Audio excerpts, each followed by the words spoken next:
Salam aleyküm əziz izləyicilər. Mənim sözüm buradan Saidə Bəkir qızıdır. Saidə Bəkir qızı buradan çıxış edir ki, bizim kişilərimiz, Azərbaycan kişilərinin bəziləri əxlaqsız qadından betərdirlər. Yəni niyə? Ona görə ki, Azərbaycanda uşaq pulu tələb edirlər. Birinci, Azərbaycanda uşaq pulu tələb etmək Azərbaycan konstitusiyasına əməl eləmək deməkdir. İkincisi, haqqı tələb etmək kişilik simvoludur. Azərbaycan uşaq pulu verilmirsə, demək bu göbükçasına Azərbaycan konstitusiyası pozulur. Ermənistanda uşaq pulu verilir, digər dövlətlərdə, Gürcüstanda, Avropada, Rusiyada, hər bir dövlətdə uşaq pulu verilir, bir də Azərbaycanda verilmir. Bu da olmasın, bir nazirin büdcədən oğurladığı pul, yəni büdcədən götürdüyü pul, yəni o büdcədən o böyle pulla çıxır. Yəni bu pullar hara gedir? Niyə görə verilməsin ki?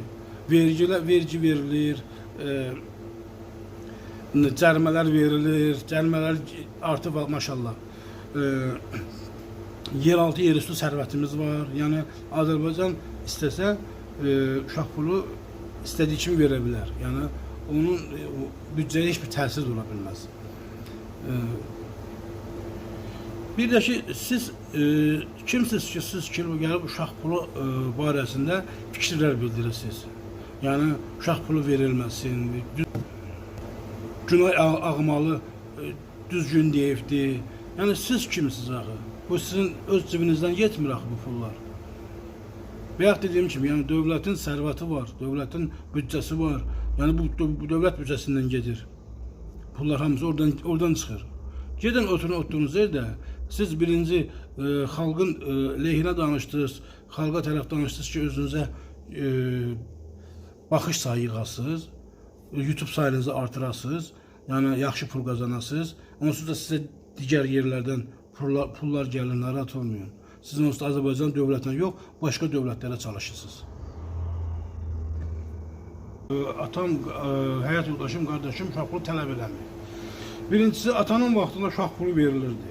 Yəni uşaq pulu hamı alırdı, mən də almışam bir müddətə qədər. Yəni bir 95-94-cü illərə qədər mən biləni belə uşaq pulu almışam. Ondan sonra əgər yoldaşınız və qardaşınız uşaq pulu tələb eləməyibsə, bu ya vəzifəsindən qorxduğuna görədir, ya da ki, həqiqətən qorxduğuna görədir. Yəni qorxur ki, yəni mən bu sözü desəm, gəlib mənə tutub apararlar, cərmələyərlər, nəmin içəri salarlar. Yəni bu məsələyə görədir. Əgər bu məsələyə görə ola bilər ki, sizin yoldaşınız və qardaşınız bu iddianı qaldırmasın, bu iki məsələyə görə. Bir də deyirsiniz ki,